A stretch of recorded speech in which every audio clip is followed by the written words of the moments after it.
Women on Change family, Lexima Jeanose here, the founder of Women on Change and the Lead and Earn program. Hopefully you've been listening now for a little while. You know enough about the Lead and Earn program. Happy to be here with you. As you can see, I think I'm a little extra bright today, so I have better lighting. I've been struggling with the lighting because I'm in my parents' basement, so I wanted to make sure I do a little better, and it turns out I had the light there. I just needed to set it up. Happy to be here. So the question today is, how exactly do I help you become or choose to take action to become this transformative, or your earnest self, right? I've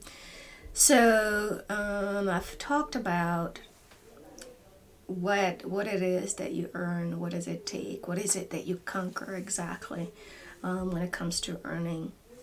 And for me, what it really comes down to is, what is it that you are after? When it comes to leading and earning your highest potential, your truth, your voice, whatever it is.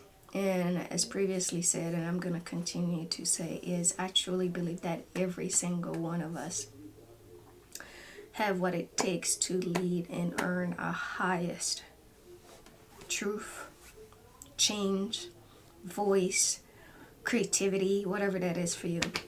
And I'm gonna put it out there. I've been fighting something that started 2 days ago. So I have itchy eyes, itchy throat. I don't think it's COVID because I've gone through that. This is a little different. And I had some dental work done, so I don't know if it's part of that. So if you see the eyes are tearing, and part of it is allergies too. I guess seasonal allergies. And where I'm currently, I haven't been here in a while, so typically during this kind of season I get these bad allergies, so forgive the tear eyes. Essentially is, how do you learn to earn your voice for change, right? We talked about that. And how can you define what is it to, if it's self-worth that you're after, or if it's your change. But I think at the end of the day, we're all seeking some higher or something, or at least I would think that's most of us, even though some of us are more aggressive going after it. And so for me, as I said before, when it comes to the issue of poverty, that's something I always felt I have something to add to this.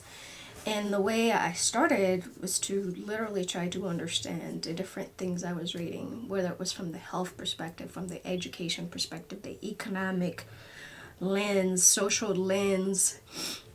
I got all that. And then so I turned it to the personal lens. What is it that each individual can add to actually create their self-actualization or self-fulfillment and self-worth? This is how the Lead and Earn program came to be. So how do we know that we do have what it takes to overcome whatever that we are dealing with, or what is it that we aim for? And I think the reason I believe that we all have that potential to actually get there is because I deep down believe that we all have something very, just like our DNAs are very unique, we all have that unique innate thing that we all can contribute to make something, whether it's self, environment, there's something within us that we can contribute to that environment or community or self to either elevate, to create or destroy. I truly believe that. So for those of us who try to create, what does that look like? Because that's relative, right? Or destroy, that's also relative. So what is that medium? And to me, that's where the self-peace and fulfillment comes in. You're not hurting anybody. You feel at peace. I truly believe that when you're happy, two things happen. People who are not happy either dissipate, or people who are happy then come together. I think it's no different when it comes to tackling an issue. So in my case, the poverty thing is essential. So I try to understand it from different lenses, but more importantly, I wanted to understand it from the kids. I don't want to say kids' perspective, but more so women who are birthing kids, right? Women who are creators, because I think naturally women are creators, and we all, but I think women, the ability to bring life, or I don't want to say women, because these days, there's that, there are some questions around that, but I would say we all have certain gifts within us to be able to bring life to this world, however you identify as, right? So when it comes to the issue of poverty, I really wanted to understand from children, because what bothers me is the fact that so many children around the world are experiencing hardships, which is a result of them being and facing trauma, which is a replication of generational issues, right? And it starts with the women. Because again, I'm gonna keep saying women, but because I truly believe that there's that special or female, male. We all have our parts in it, but the ability to bring or to go through the majority of the work to bring that life to earth, it starts with women, right? Or that special DNA that women are blessed with to be able to do that. So with that said, now you've gotten all this. How do I help you with this program that I created? And now you know why I created it. How do I actually help you? And one of the things, as someone who was very intentional of not having children before a certain time. First of all, I still don't have children.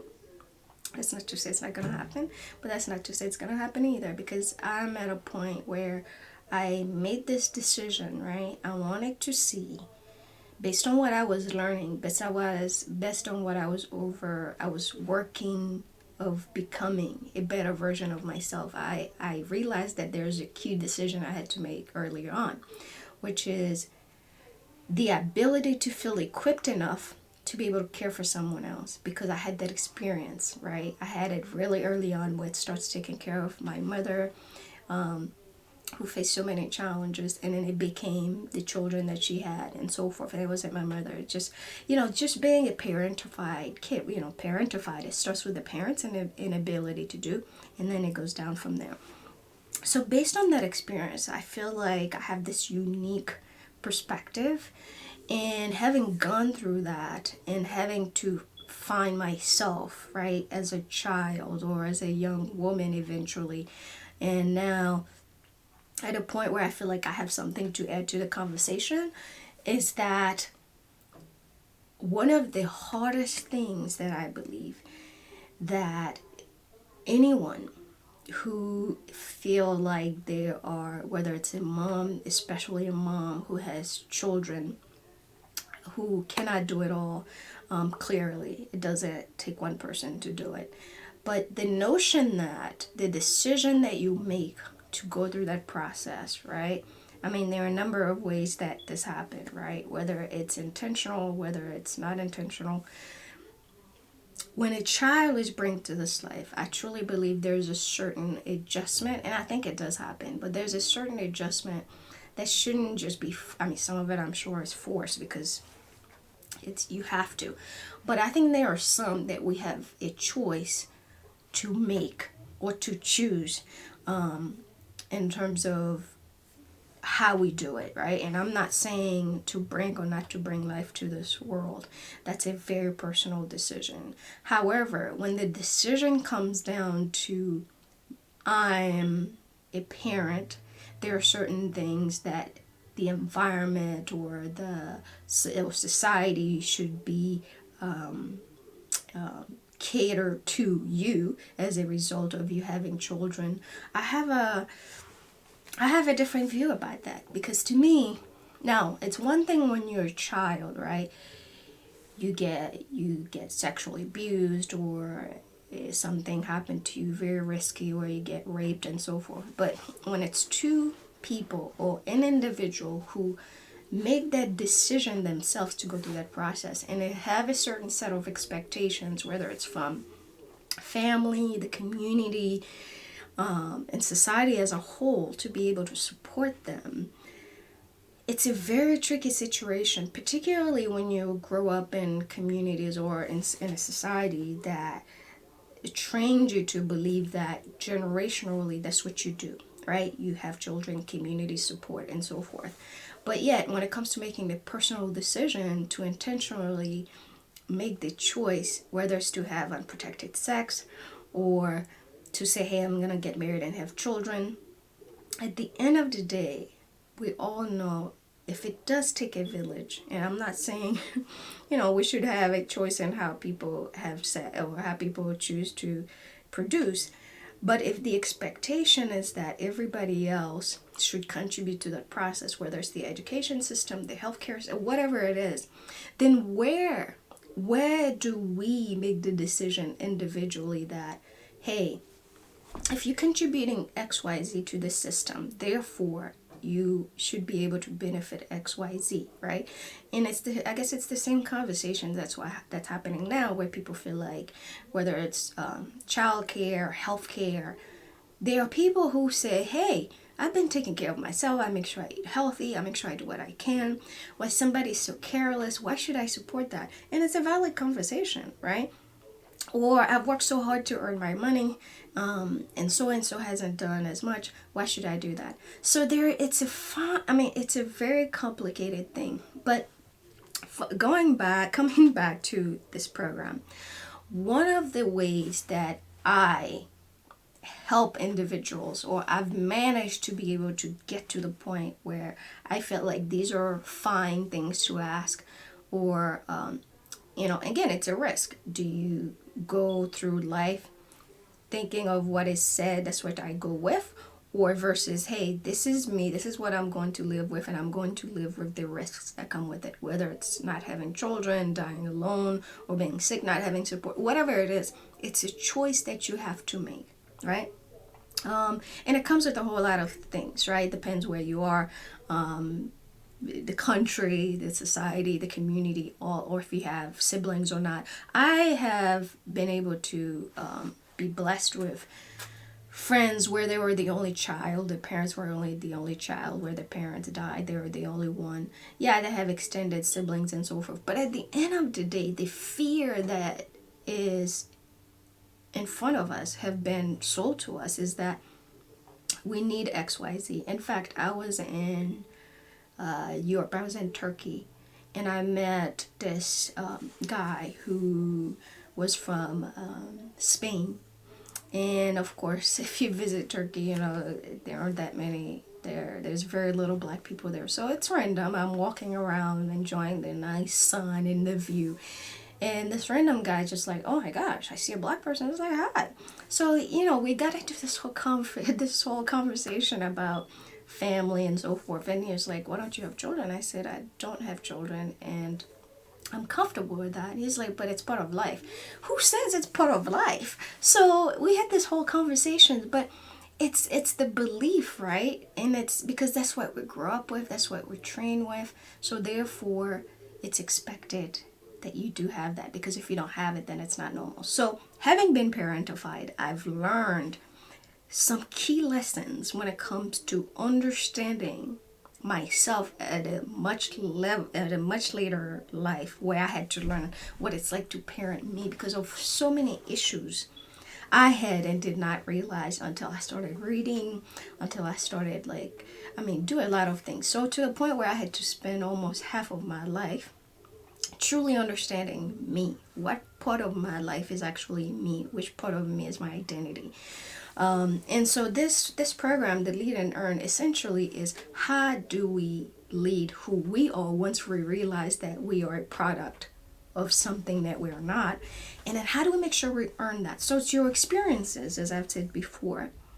But in my case, how I have been able to do it, and how I believe I can help anybody out there, I'm confident about that, help you do that, is the hardest thing is when it comes to how do I help you lead and earn your highest potential when it comes to this program, is that actually there are some key tools, right? Those tools are within you, believe it or not. Your ability to assess yourself, as I previously mentioned, from a community perspective, you have to be able to assess that community, and you have to be able to see your role in it, right? And the role that you play within that environment, whether you call it toxic or whatever you call it, the role that you play, you have to decide, am I playing this role based on what I was thought to play, or am I playing this role because that's what I know, or am I playing this role because that's truly something I'm happy with? So I had to ask myself these questions, and there were times that I felt like I resented certain things because of it became such an expectations of me because I've done it for so long, and I had to really think about that too. I never question it because that's always my role, right? And I also believe that part of the trauma of having to deal with that is it was hard for me to be able to say, hey, this is none of your business anymore, right? And I remember, excuse me, my younger sister at some point said, I remember I was trying to give her advice about something. I remember she said, I have to be able to make my own mistakes. And I was like, that is so true. And that's when I knew something was wrong with me. Why did I feel the need that I need to help everybody, or I need to be able to take care of this? It's because I was brainwashed so early on, and it was so expected of me too, from everybody. So for me to break the cycle for myself and to be able to allow people to see me, I'm no longer that person, is really hard. So therefore, one of the things that I believe, one of the best tools that you can start with when it comes to learning how to do that, I can help you see, one, what are, like, really getting comfortable and uncomfortable, frankly, knowing what is part of you and what it's not. And it's knowing the trauma. I don't want to call it trauma in a sense that it's bad. It's an experience that you can apply to your life to change it in the most unique ways. So once I could